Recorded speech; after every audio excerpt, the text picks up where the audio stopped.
Welcome to the Educational Forum, brought to you by the Massachusetts School of Law and the American College of History and Legal Studies.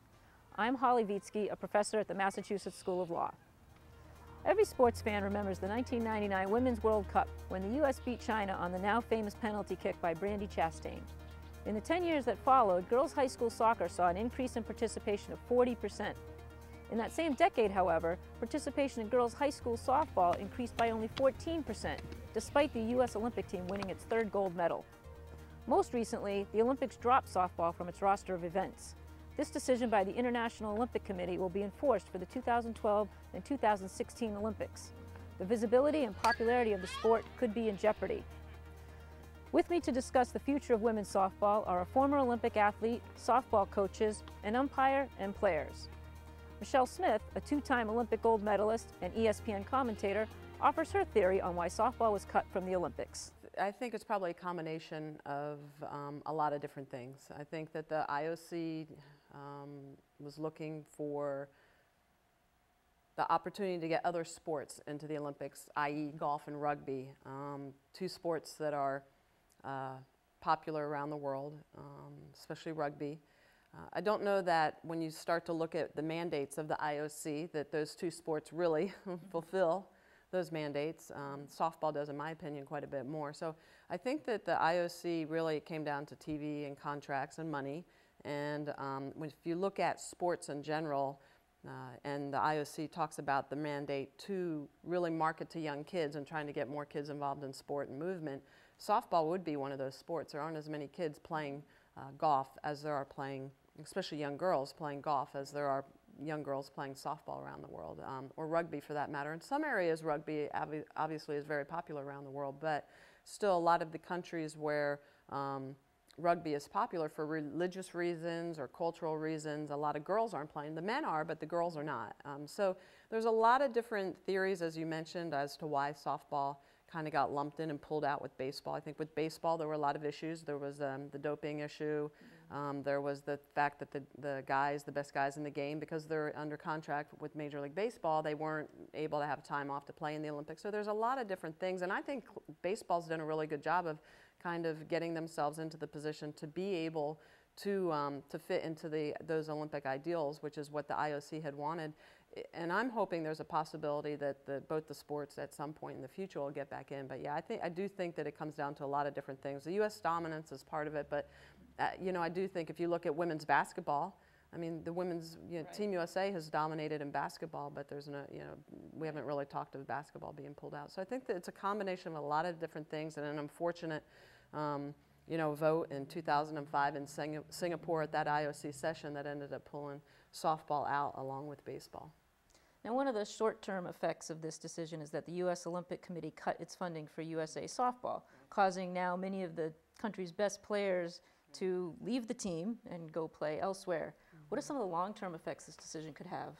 Well, I think the big thing for softball in the U.S. is that softball is going to stay strong. We have a very good college program. We have a very good grassroots programs in Little League and ASA and USSSA. There's a lot of different organizations that are really helping fulfill the need of those grassroots organizations. A lot of those kids then want to get college scholarships. You have Title IX that's helping support women's sports in general, especially in the college system. So I think in the U.S. we're going to stay strong. Unfortunately for the U.S. national team, yes, when the funding is cut from the USOC, that is going to affect the national team. So basically what happens with the sport is that once the women are out of college, then there aren't as many opportunities for them to play. My biggest worry for the sport, though, is worldwide. A lot of the other countries got their only funding through their Olympic programs, and with that funding now gone, it could really hurt the sport worldwide in the growth.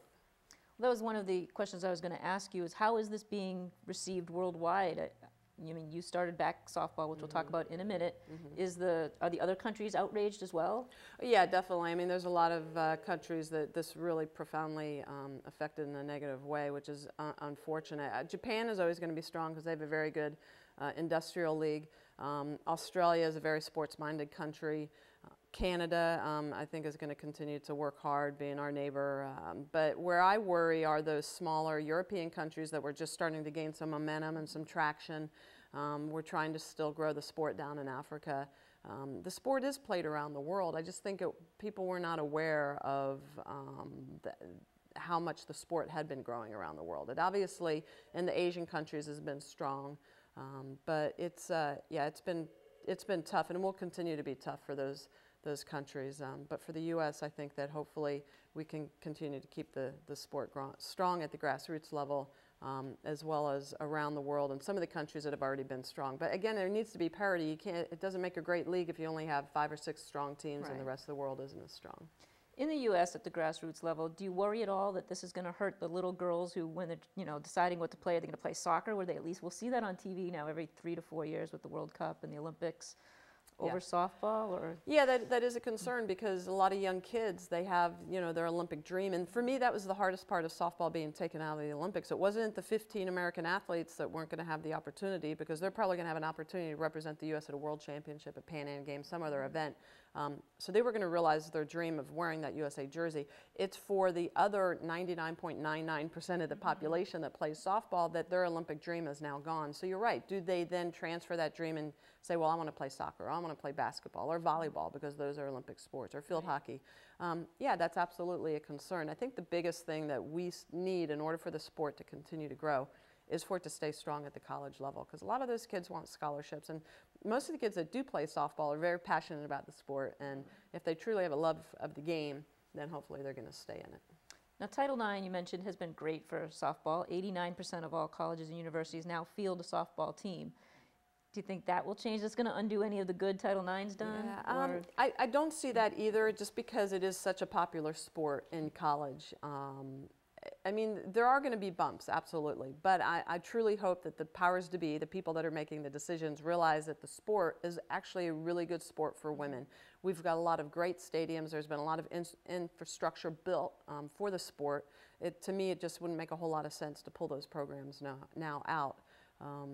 And I think the other thing too is that one of the things I love about softball is that we're all inclusive. It doesn't matter. You can be short, you can be tall, you can be big, you can be small, you can be fast, you can be slow. There's a position for everybody in our sport, and that's what I love about it. A lot of times with some of the other sports, it's a little bit more challenging unless you have that perfect body type. So for softball, because of that, I just think that it encompasses and it has such a broad range that it includes so many young girls, that I think that it would be a shame if people started to try to limit the ability of the sport or limit the visibility of the sport. Plus, unlike golf, it's affordable. You just need a glove and cleats to play. Exactly. And when you start looking at budgets at the youth and the grassroots level, all the way up through colleges, yeah, absolutely. Golfing, there's a lot of other fees that get involved with the use of the grounds or the courses and stuff, but it is a great sport, and I know once it gets in your blood, it's hard to get it out. You spearheaded back softball, which was an effort to bring softball back into the Olympic Games after it got voted out in Singapore. It failed. It fell a few shorts, one vote short maybe, of getting back in for the 2016 Games. Can you talk a little bit about your efforts, what you did, how successful you were? Well, Don Porter, the president of the International Softball Federation, who is basically the head of our sport at the international level, put together the back softball campaign, and I was in charge of the athletes committee of that campaign. So I did a lot of lobbying for about 2 years, trying to really go around and talk to the IOC members and educate them on the sport and how well the sport did. When you look at all 28 sports that were in the Olympic Games, and you started to pick through about the TV watchability, all the ticket sales, all that type of stuff, softball was smack in the middle. We were not at the bottom of the list. So the fact that we kind of got pulled out made a lot of other sports kind of go, wow, okay, wait, softball got pulled out and they're middle of the pack to strong. Our sport could be in jeopardy as well. So we spent a lot of time lobbying, and whenever you're trying to promote sport, you don't want to put other sports down just to make yourself look better. I mean, basically we were trying to say to them, softball's a great sport. You don't need to pull any of us out. If you want 2 other sports, if you want golf and rugby, just include them, add them, go from 28 sports to 30 sports. But I think that the IOC had been trying to limit the size and the scope of the Olympic Games, try to make it a little bit smaller. And I don't know that pulling sports out is the right answer. Maybe it's limiting credentials for media and different things like that. If you want to really bring the games down, there's a lot of different ways to do it. The other thing that we tried to educate, and I tried to educate the IOC members to, is that when you start pulling a sport out, you limit opportunities for women. Even though he is, in the IOC are saying, oh, we're going to have more women now participating. Well, okay, so fine, you're going to include more basketball teams and more soccer teams, but you're basically allowing more women in the games but less opportunities because there's less sports now. There's less sport opportunities for women. And for me, you know, that was one of the things that I was trying to say, which was really tough. You know, you can only do so much when it comes to trying to educate people. Once they have their mind made up, or they've basically been, you know, told a story from the start that the sport shouldn't be included for this reason, that reason, or whatever, it's hard to sway their thinking. And we did as much as we could. I think the ISF will continue to lobby to the IOC to try to get the sport back in, but it's a long process. Do you have plans for how to get it back? Do you have a next step? Well, I think that you know, in the future, we need to think outside the box. We're going to have to really step up and do some things that are out of the ordinary, because what was ordinary didn't work. I mean, the IOC pulled us out. So we have to figure out something that's going to help improve our sport, continue to grow it worldwide. I think that as much as we try to say we're not women's baseball, which we are not, we are a different sport, I think at some point it's going to be hard if baseball tries to lobby to get back into the games, and softball tries to lobby as two different sports. At some point you have to wonder, if we go back in as one sport, men's baseball, women's softball, is there a chance to go in as one sport instead of two separate sports, especially when they're trying to limit the size and the scope of the Olympics. So I think that we have to think outside of the box. We have to continue to talk to the IOC. Don Porter, who's the president of the ISF, is going to need to continue to get people in touch with the IOC, in touch with lobbying and building those relationships. It's about building relationships with those IOC members to educate them that this is a great sport, and figure out what's going to work for everybody. It's got to be a win-win relationship, otherwise it's going to fail at some point. The Winter Olympics don't seem to face this, or maybe I just don't hear about it. You know, they add the snowboarding, all those snowboarding events, and they don't take out traditional events. Summer doesn't do that, huh? No, well, I think for summer it all comes down to again, the size and the scope. With the winter sports, it's all about ice and snow, and anything that's on ice and snow, they're always looking for more opportunities, and they're actually almost trying to grow the size of the Olympics. So, I mean, basketball is a perfect example. It's a winter sport, but it's played on a hard court indoors, so it gets lumped into the summer games. It would be kind of cool if you could take some of the indoor sports that are winter sports that you traditionally would find played in a winter season, volleyball or basketball. If those were played in the Winter Olympics, it makes you wonder what would happen. I don't know that anyone is really thinking about that, and it would leave then more outdoor sports for the summer games. But you know, I think, again, if the Olympics wants to continue to grow, if we want to keep the youth of the world engaged, we have to basically be inclined with what the youth of the world are doing. And it's more those extreme games. It is fast-pitch softball. Again, I think that if you look at rugby and golf, are the youth of the world playing those two sports? Probably not. There's more kids playing baseball and softball. So I think even the IOC needs to really consider, who are we marketing to? I mean, 20 years from now, 30 years from now, the youth of the world are going to be, you know, the folks that are buying the tickets to go watch the Olympic Games. So we have to be really careful that we don't alienate this generation that's coming up, and start putting sports in that maybe they aren't as interested in, or they can't really relate to. So, you know, just again, as an athlete, thinking outside the box, what are we going to do in order to continue to grow sport? Because I think that, as we've seen sport around the world, we're in danger of having a lot of kids be sedentary. I mean, we're not the United States is not the only culture that is struggling with trying to keep kids moving. Now, as I mentioned earlier, a lot of the Olympic players, Team USA, have left because of the lack of funding, and now they're joining the National Pro Fast Pitch League, which is fledgling at best now. At its height, it had 8 teams. I think now it has 4. Why do you think a league like that hasn't survived, or hasn't thrived, or even worse, is struggling to survive? Right. Well, I think it's a combination of reasons. I think a lot of the players in the past have been with the U.S. team, and as you mentioned, now they're not as much going to be playing with Team USA this year. A lot of them have chosen to play in the NPF. I think it's a combination. You know, diehard softball players and kids and coaches are so fanatical about their sport that a lot of times they're playing while the pro teams are playing as well. So they're not able to get to the stands. They're not able to get out and support the games. And we need people in the stands in order to raise revenue to help support the sport.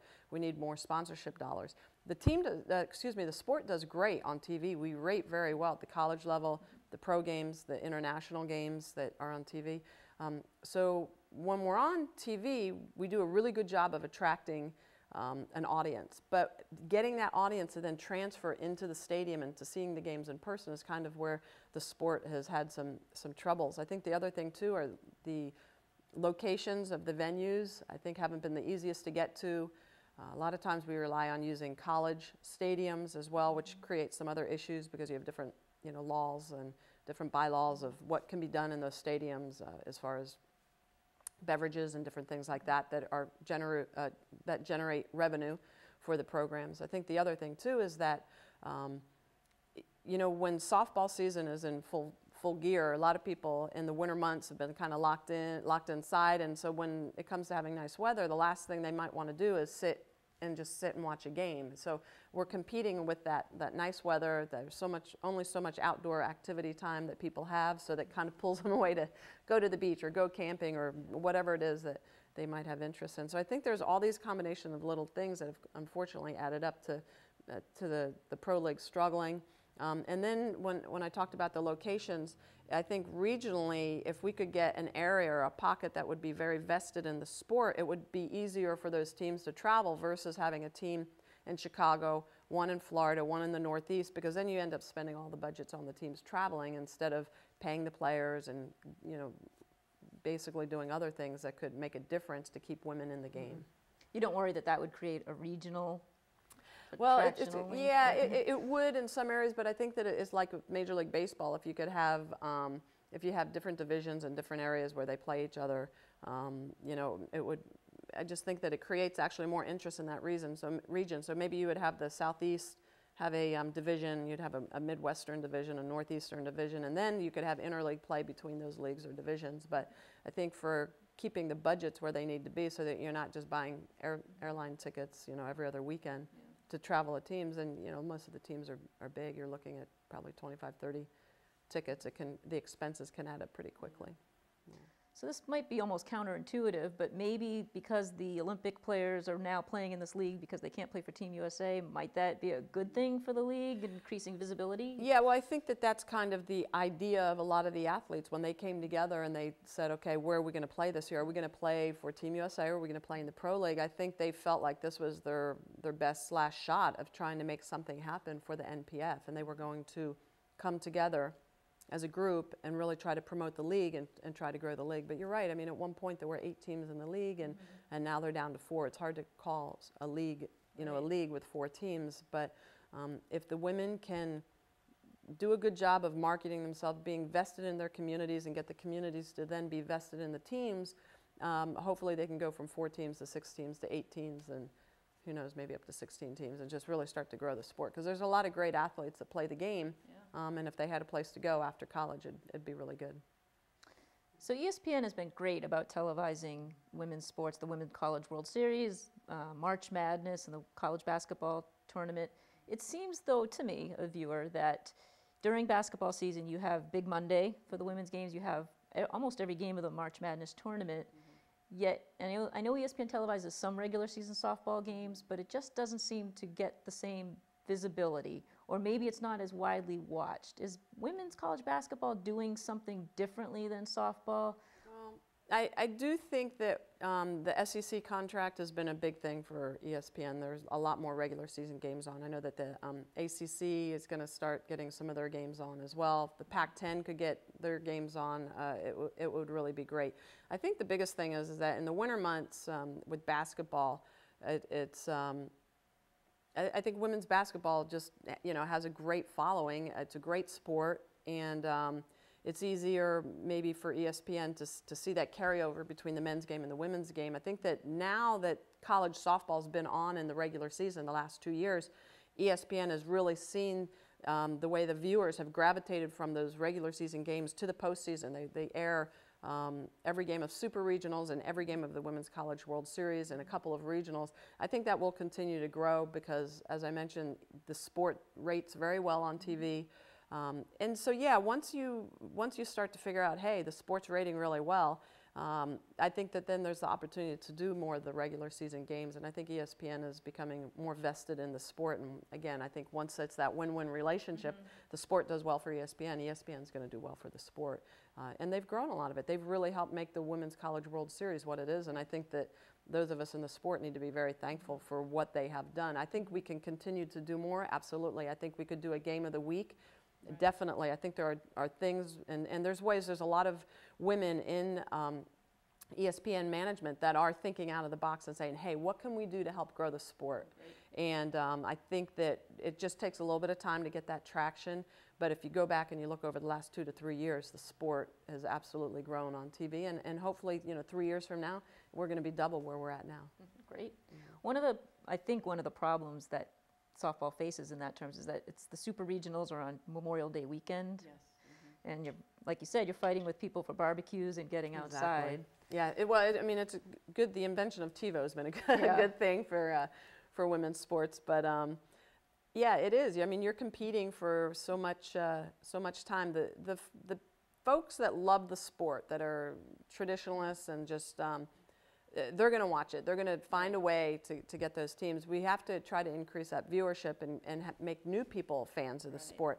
And that's where I think, again, ESPN has kind of been thinking outside the box. They brought in John Kruk to help out with some of the broadcasts, trying to pull in the baseball viewer, and which has been good. He's a great guy, and he loves the sport. He wants to be involved. And, I think that there's other little ways that you can get some cross promotions going on. But as a spring sport, we do have to compete with a lot of other things, and could be, being locked up all winter long. It's finally springtime. People don't want to always sit in front of the TV. Which basketball benefits from. It's wintertime and you're not going outside anyway. Let's see what's on. Exactly. So I think basketball has that in their favor. But there's no reason why the sport can't try to do things a little bit differently and grow the viewership and continue to make and create that momentum to move in a positive direction. So finally, Michelle, my last question. What can the viewer at home who's a softball fan and wants to get softball back in the Olympics, what can he or she do?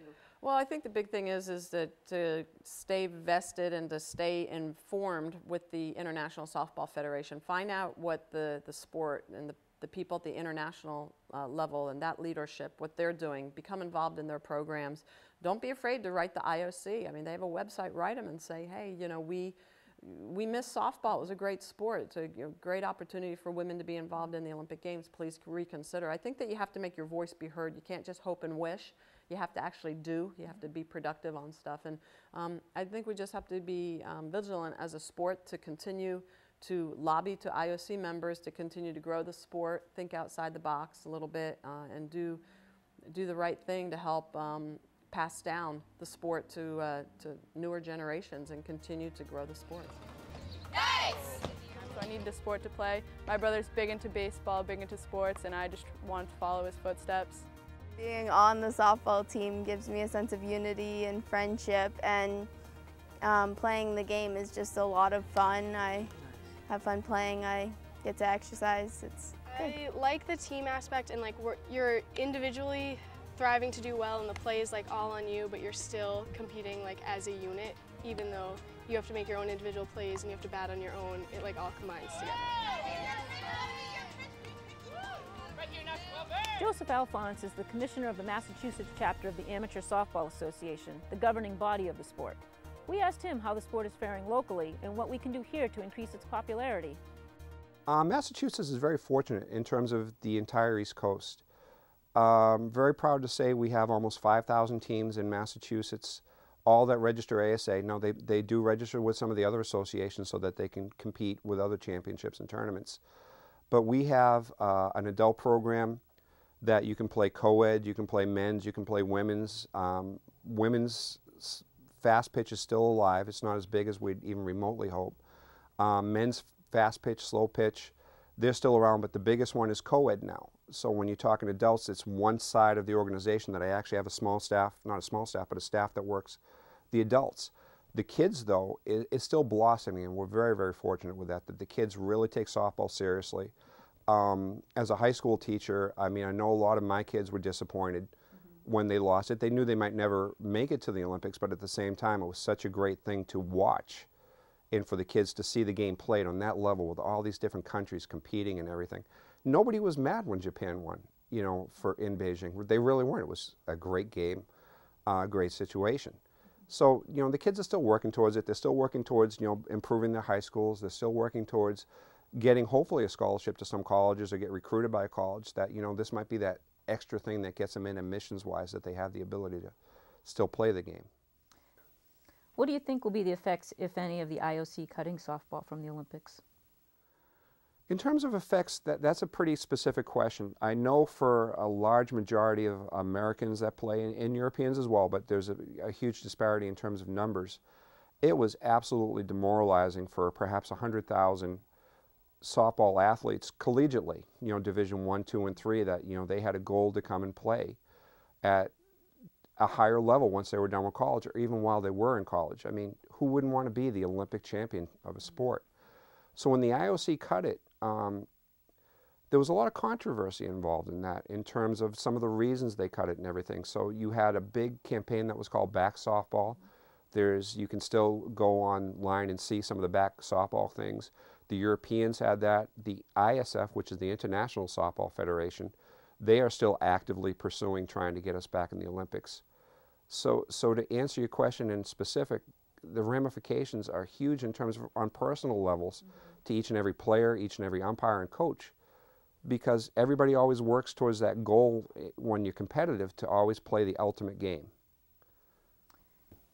Now, I know that you've been very involved, even to this point, in trying to get softball back into the Olympics, right from the grassroots all the way up to the international level. Can you tell us a little bit about your efforts in that regard? The one thing about being in the ASA, and it's ASA USA Softball, if you go on the national site, locally we're a franchise, we're just called ASA, which is the Amateur Softball Association. The one thing I did as an umpire, you know, you always want to be competing in higher levels of play. So my goal was, never mind a national championship, I really wanted to be an Olympic umpire, and I'm still working towards that in hopes that that can happen. So as being an umpire, then becoming the commissioner, I decided to join the International Committee, the Foreign Relations Committee, which was a godsend in terms of the fact it helped introduce me to a lot of the Europeans specifically that I've had an opportunity to meet over the last couple of years. For an example, last year I went out to Amsterdam to watch the European local championships, which is a little bit different than you'd think for a national championship. Watch the European local championships. I got to meet 17 to 20 different European federations, as they call themselves, and we get to introduce ourselves to them. This past winter in February, they invited me back out to Brussels for the European Softball Congress, which is basically an ASA meeting, in the fact that they discuss rules, they discuss tournaments, and they discuss how to make the program bigger and better. And at that time, we're very fortunate after our initial meetings that we're now working with Europe so that we can help provide them equipment, we can help provide them umpire training. In turn, they are sending umpires over here to work with us. They just sent a small contingent of folks that went to our umpire-in-chief school. We have clinics every 2 years. So we help train them, well, not train them, but help make them better trainers, I apologize, but make them better trainers so that they can go back to Europe and do that as well. So we're trying to create a sister city relationship, and I'm pretty much in the forefront of that, that if someone from one European country wanted to work with Massachusetts, would partner up. You know, some communities, like, for an example, the Yugoslavian Committee wants to work with Chicago because they have an ethnic population that live in there. So we're trying to create that type of relationship so that perhaps we can broaden softball worldwide, just in terms of people understanding it and creating more of a base for people to become more involved within the sport. And what can people do to increase the visibility and the popularity of the sport? That question is unique in itself, to increase the visibility. I have to give credit to the ASA as a whole, that we have really gone out of our way to work with ESPN, to work with the NCAA, one of the most rapidly popular sports now on ESPN, and I use that term in terms of it benefits what I'm saying, is the College World Series is starting to dominate the market in June. When people come to watch ESPN, they see 8, 10 different games, they see the regionals, they see the super regionals, and people are really getting involved with it. It's never going to reach, well, let's rephrase that. I hope it reaches the same level as, you know, the NCAA basketball tournament.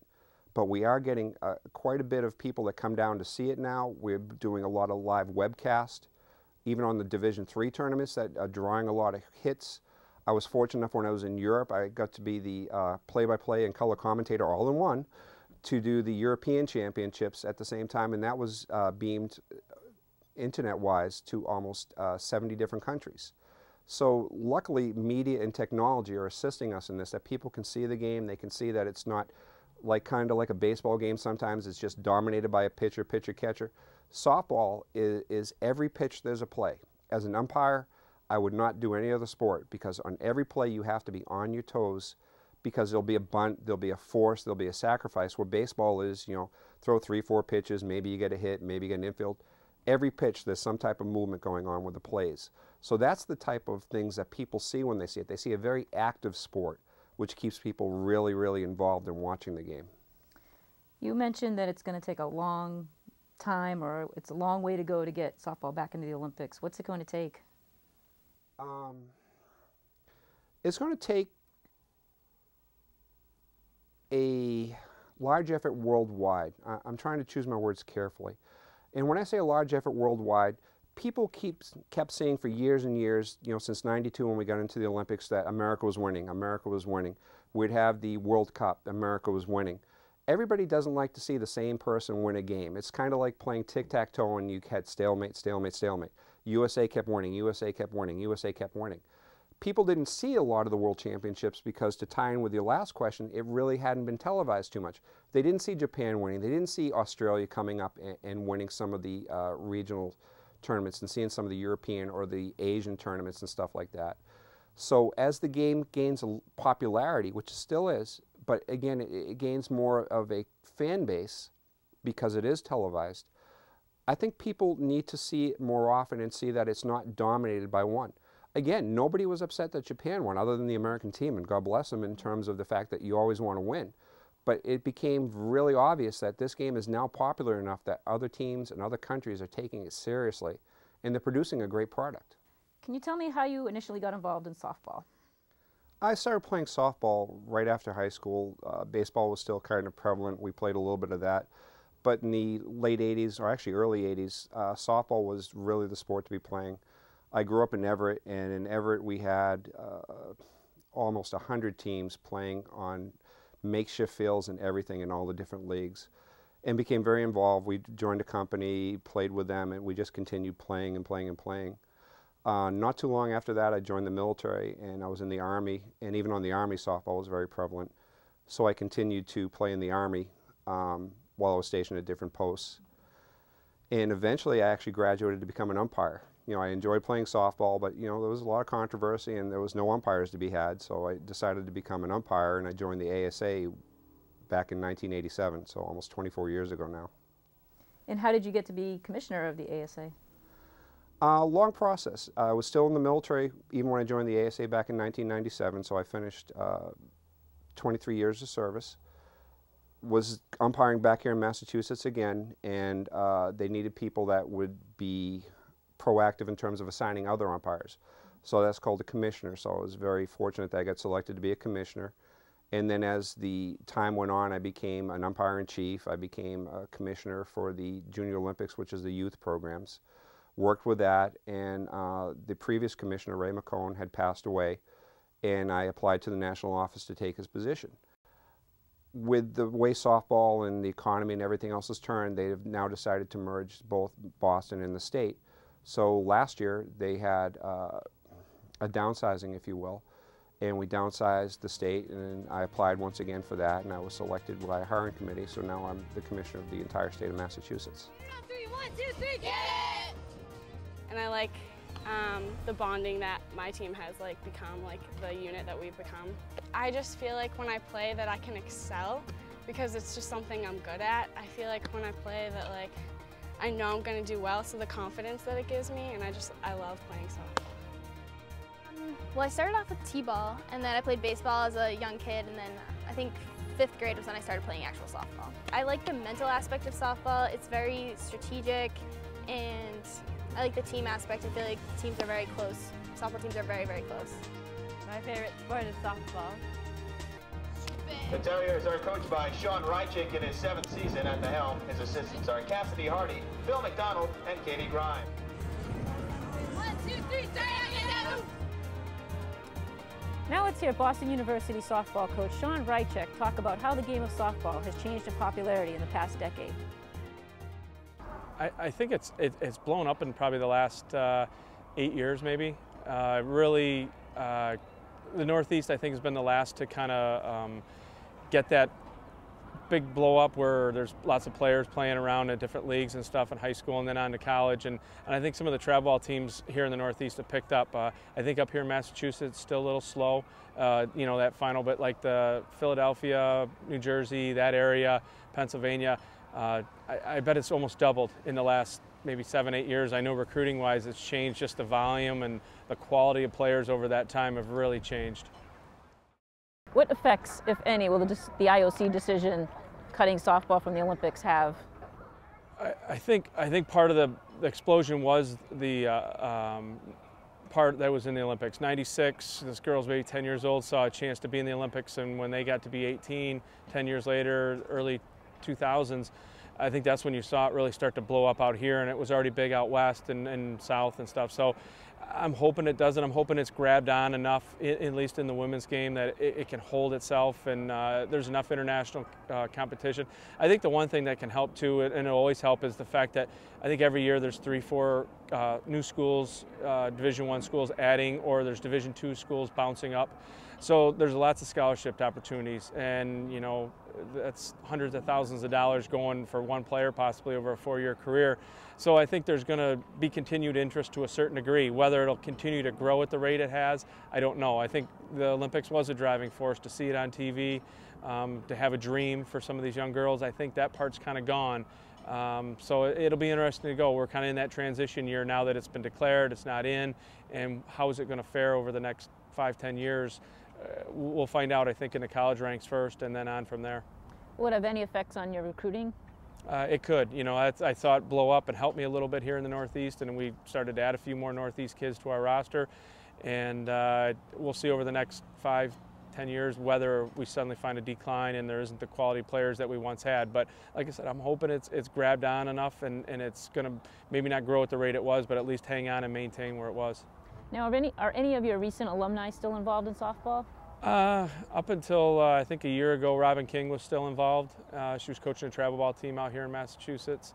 Other than that, I think there's a few that are at the high school level, but not into it as much as you'd hope. That were and there's some great players too here that they do a little bit, but I don't know if it's just that there's no money financially elsewhere after the game, and especially coming out of Boston University, there's tons of financial opportunities with your career, and I think that for some girls is outweighing the desire to continue and play and be a part of things. Why do you think it is women basketball players have WNBA, they can play overseas, and softball doesn't have the post-college opportunity? It's disappointing too, because at 22 years old, you're kind of in the prime of your career. You've learned, you've matured, you've got good coaching for 4 years, a lot of the girls, and that's really your time. That's why you see a lot of your seniors be your best players. They're just getting to their prime, and it's very unfortunate. And I don't know if it's financial opportunities or at this point just opportunities. There's a little bit in Europe here and there. I think part of it's in preparation for the Olympics and international stuff, which may be even lost on a whole different market. There's only a pro league here with 4 teams in the United States. So I think that makes it awful hard. And the pay, like I said, if you're maybe getting $10,000 for the summer, it's nice, but you could go and spend, your degree can get you a lot farther and get you a lot more, especially in these economic times. What is softball's biggest strength? In other words, why might it continue to succeed despite the Olympic rejection? I think it's got a TV appeal. It's a short burst of energy, 2 hours, sometimes less than 2 hours of some high skill. And it's maybe golf, you don't see guy plays a round of golf and you don't see that great play. But in softball, you're almost guaranteed to see it throughout the game, just the speed of the game and how people got to react. So I think from a TV standpoint, it's done in 2 hours. Baseball games can drag 3, 4 hours, and I think you can hold an audience during that time and hopefully, grab an association. And more seems to be going on. It's I know in the NCAA they're getting more and more games televised, and I know there's an emphasis on the speed of the game to keep it under that 2-hour time block. So I think that's part of the appeal. They realize that if we can sell a short product of high quality like that, we'll keep interest. What will it take to increase that popularity? Just television networks showing more games? Yeah, I think so, and I think you know, maybe somewhere down the road, if there was some type of pro league, something to continue where you know, people can watch a college basketball player play in college and then they can watch him in the pros. Well, I think if you could get an association where, hey, I saw this girl play in college and now I'm watching her play in the pro league. You know, we had some of that with the Olympics where we saw some girls carry on their college careers and then advance to represent the countries and different countries too. And people might remember that, the diehards, but I think that would help, you know, maintain that interest and just, I think, developing the game with technologies that are available, from streaming, just where people can be involved and more associated with their college programs or just softball in general. And finally, what do you think it would take to get softball back into the Olympics? Well, I've been a part of the USA softball, retired now, so I know that one of the big stumbling blocks, even for the men at the time, was the European voting block. And the U.S. dominated women's softball for a time, and then you know, Japan, China, Australia, the islands, they've been strong, but there's never been a strong program come out of Europe. And I don't know if just they felt it wasn't a sport they wanted to support because that block of the world wasn't going to be able to compete. So, you know, in a political way, they voted it out because they weren't going to do very well. And they unfortunately hold a huge voting part of the IOC vote. So I think that's hurt. And that was always something that with the men's we fell into. And I think it caught up to the women, and part of the success here in the United States. And we have an outstanding feeder program with the college system. And I don't know if anybody else has that. So they just saw it as such a disadvantage, and we'll exercise a little bit of our political power and end up chopping baseball the same way. There isn't a lot of European players, you know, so it kind of hurt on both baseball and softball. So I think some of what the USOC and the ASA and parts are doing, the governing bodies of softball are trying to do camps, clinics, promote the softball in Europe and in different parts, donate equipment, have different representatives from the U.S. go and teach the game correctly, and have U.S. players go over there and play and try to build the game from that standpoint, and hopefully it takes hold and it becomes an Olympic sport again.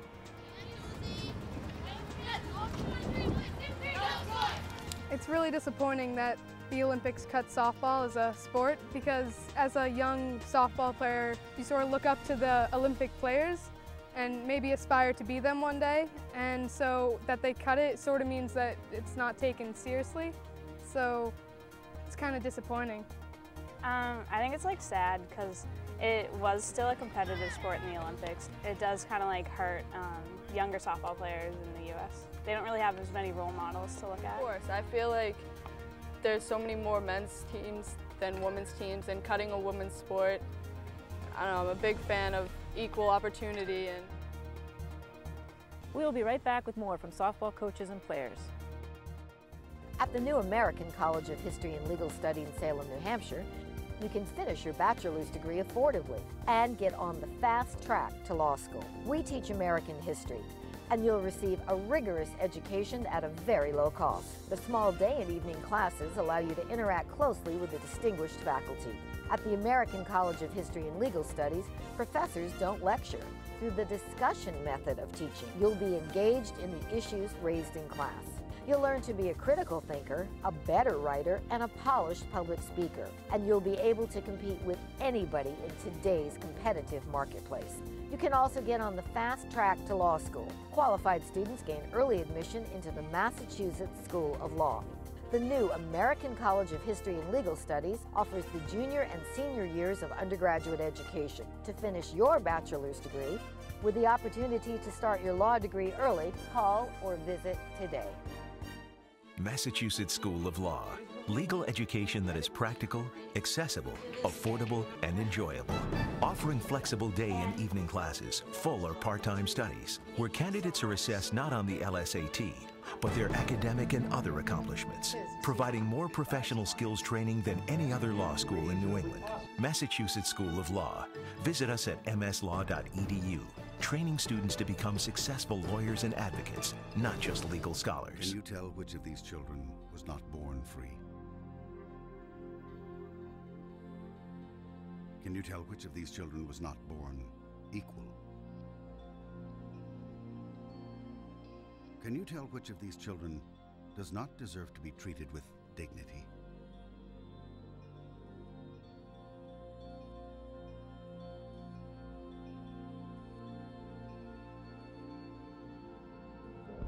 We can't either.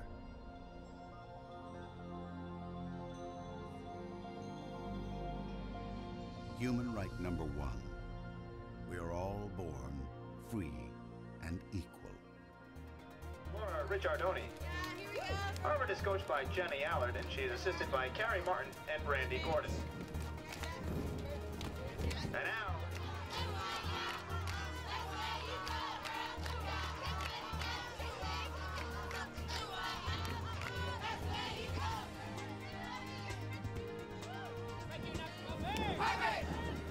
Harvard University coach Jenny Allard is the Ivy League's longest tenured coach and one of the most successful.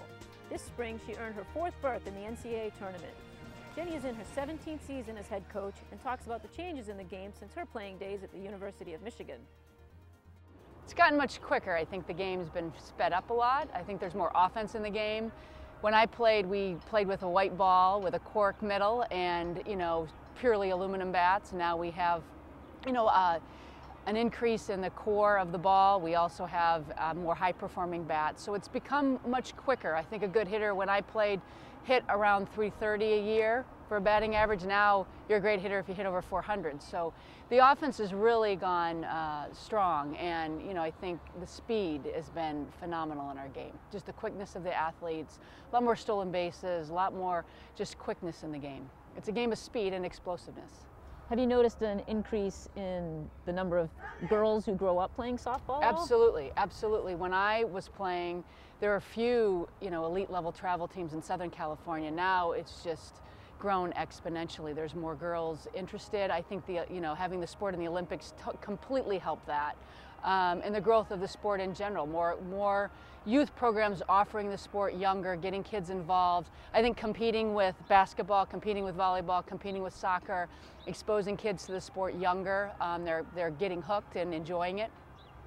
Were you disappointed to see the Olympics cut softball? Yes, that was a huge blow. It took away dreams for a lot of young women, and that was sad to see. And I think it definitely hurt the sport in the sense of we felt like we were gaining a lot of momentum. And it just kind of has been a time to stop and evaluate and figure out what we kind of need to do to keep moving the sport forward on a worldwide stage. Because I think in the United States, it's a strong sport, and it's got a lot of viewership. I mean, I can't tell you how many people ask me or say to me, hey, the College World Series was so exciting. And these are people who normally, don't watch softball that much or go, to softball, but they see it on TV, and it's exciting television sport. What effects, if any, will it have on your recruiting efforts? None really. I think that, for where I am coaching at Harvard, I think the students, come and this is the pinnacle of their career playing at college. I have a few kids that are interested in playing overseas after they graduate and doing a few things like that. But I think in general, a lot of female athletes really see college as the pinnacle of their career. Some extend beyond with the Olympics, national team, international competition, but that may extend them, 3 to 5 years out versus, end it right at college. But so. What kind of opportunities exist overseas? Well, there's leagues in Japan, in the Netherlands, Switzerland. There's a lot of European leagues. We always get emails to say, especially pitching, they want a pitcher for, the European national championships and things like that. So there's a lot of opportunities over there, I think, to play beyond college. And a few players, take advantage of that for a couple of years after post-graduation. And some now we have the Pro League, and although we've had some momentum and it's died down, and some momentum, it's an option for some athletes post-college. Do opportunities exist even for American players on those foreign teams? Yes, usually they're allowed to have 1 or 2 American players. They're limited to 1 or 2. What can people do to increase the visibility and popularity of softball? I think really watch it on TV, go to the programs, go to the college games. I mean, it's great, Now I was watching a game this past weekend that I actually taped, and I was seeing Oklahoma play Missouri in a conference matchup, and they had 1,800 fans there. So I think going to the games, watching the games on television, just giving that, you know, fan support and building up our base. And finally, Coach, what will it take to get softball back in the Olympics? That's a great question. I think it's definitely going to take a lot of grassroots effort that we're doing in building up clinics and exposure in other countries and getting more of a national stage with the sport and national interest. And I think really keeping, you know, the women progressing at a strong level with national teams, you know, having different European nationals, Canadian nationals, that's Canada Cup, all of that stuff that builds international draw, I think is huge for our sport. And I think people just, the athletes need to be committed to continuing to play. And it's going to come back. It's going to come back. It's a great sport. I hope so. Jenny Finch, obviously, great inspiration, great figurehead for our sport. I also had the opportunity to go to a camp with Garland Cooper from the Northwestern team a few years ago, so that kind of started off my love of softball. I watched her play in the College World Series, and I was really fascinated by her talent, and I met her at a camp a few years later, and that was just a really cool experience to get to meet one of my idols from childhood. Carrie Lito Martin is the assistant coach for the Harvard team and a former professional softball player. She played for the New England Riptide, which played its games in Lowell for 5 seasons before folding for financial reasons. Good spot! It's a great spot right there, Laura. Keep it there. You went to a high-profile school like Northwestern, and you played in the regionals. Can you talk to me about what that experience was like? Sure. My 4 years at Northwestern were the best 4 years of my life. Great program. Kate and Carol Drohan are the coaches there, and they ran a really great program. And they taught me a lot about softball and about life in general. And then it was really great to advance to regionals and make it far in postseason, and then to be able to play after that was an amazing experience for me. And you played in the professional fast pitch league here in New England when we had a team. What was that like? That was great. Definitely a great experience just to kind of continue playing and live my dream. I mean, you grow up thinking like I want to play in the Olympic team or I want to play pro, and now there is a pro league, and so the young girls can keep saying that. And it was great. We had a lot of fans, a lot of kids that would come and kind of look up to us, and I really, really enjoyed it. Why did it fold? You know, I think it's really tough financially to keep a pro team going. So it takes a lot of money. It takes a lot of people in the front office, and I think it just got difficult. They're hoping to bring it back, so I hope it works out for them. Do you think they can? I think they can, yeah. I think, you know, a lot of it is strategy, marketing, and kind of starting at the grassroots level. But then after that, you do kind of need to get some money to back it. So I think they're looking for some big sponsors to help them out. Is that how the WNBA makes it? They're backed by the NBA? Yeah, and they get big sponsors, and you know, it'd be great to get someone like Coke or Marriott or someone big like that. And were you disappointed to see the Olympics cut softball? I was really disappointed. Yeah, I think every softball fan in America was disappointed. I think it was surprising to a lot of people just because it's so popular. But yeah, it was sad. Definitely. Do you think that will have any effect on the fast pitch league? Actually, to be honest, I think the effect that has on the NPF is actually a positive one, just because a lot of big names that were in Olympic softball, Jessica Mendoza and Kat Osterman and Monica Abbott, Caitlin Lowe, a bunch of them, they are now deciding to not play for the national team, and they are going to play in the NPF. So I actually think that is a positive side for professional softball, and I think they kind of got together as a group and decided, okay, what's the best thing that we can do for the sport, and they decided, let's try to make this pro league bigger and better and grow it for the people beneath us.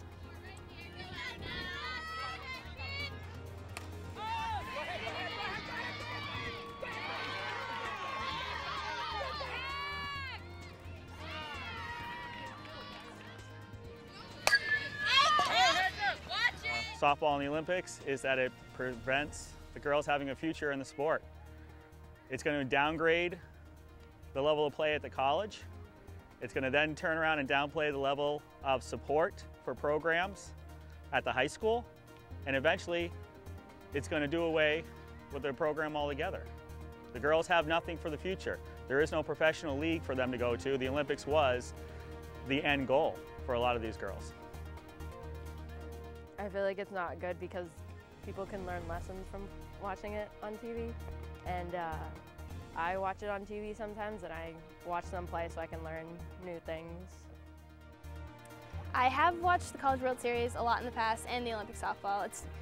You can really learn a lot from watching older players, and especially with the Olympics and college softball, those are our idols, those are women we hope to be, and just playing the game we love, so it's great to watch them. Though it began as an offshoot of baseball, softball is not just a female equivalent of men's baseball. The bases are 60 feet apart instead of 90, making bunting, stealing, and slapping an integral part of the game. In college and the Olympics, the pitcher stands just 43 feet away, so a typical 65-mile-per-hour fastball is the baseball equivalent of 95 miles per hour with a shortened reaction time. These factors and others make softball a highly strategic game to coach, which many people find more enjoyable to watch than baseball. What do you like best about coaching? I'm a teacher, so I love the skills. I love to teach them how to learn, especially at the varsity level. The complexity of the game is so crazy compared to the lower levels. So when we work on those complexities, it's really cool to see the fruition of that. The decision to cut softball from the Olympics will have any effect on the girls playing now and in high school? Oh, I definitely do. I think it's a trickle effect. I think, you know, I was at my nephew's baseball game the other day. He's 6 and they had a girl on the team, and my father's an umpire, and he said she's playing the wrong sport because there are opportunities for her now as a softball player. But this takes one away now, you know, after college. And my daughter and I had a conversation about, you know, she said, well, why do you want to go to college to play softball? I said, because A, you love it, and B, you can work, you're learning about teamwork, you're learning about socializing, you're learning about competition. And when you play a sport and you compete, you're learning to be a stronger person to deal with in professional life. Do you get many girls who go on to play college? Again, Division III small. I don't have many. I wish I had more.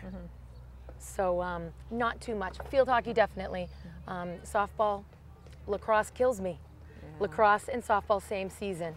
So I have watched the College World Series a lot in the past and the Olympic softball.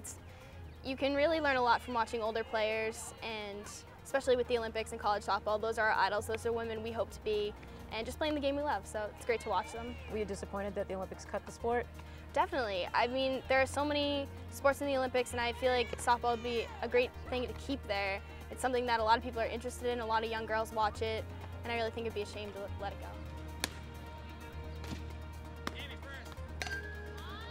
I really like defense, you know, just having like the challenge and working together with the outfield to make the play and support the rest of the team.